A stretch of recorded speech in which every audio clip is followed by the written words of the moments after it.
Mrs. Lee, I believe you have some words to say about the dearly departed.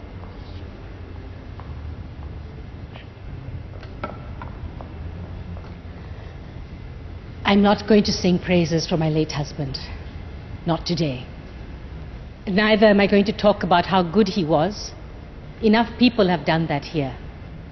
Instead, I want to talk about some things that will make some of you feel a bit uncomfortable.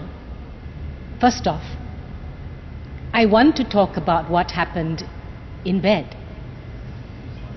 Ever had difficulty starting your car engine in the morning?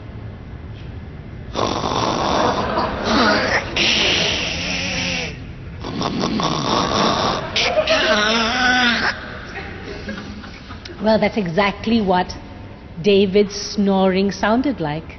But wait, snoring wasn't everything.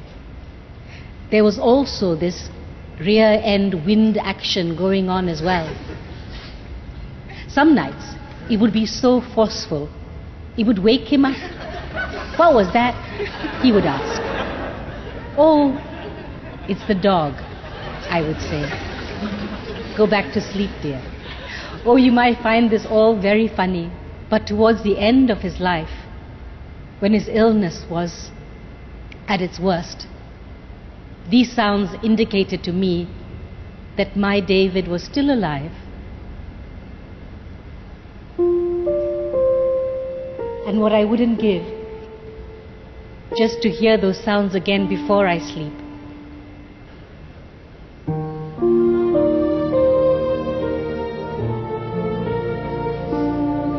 In the end, it's these small things that you remember, the little imperfections that make them perfect for you.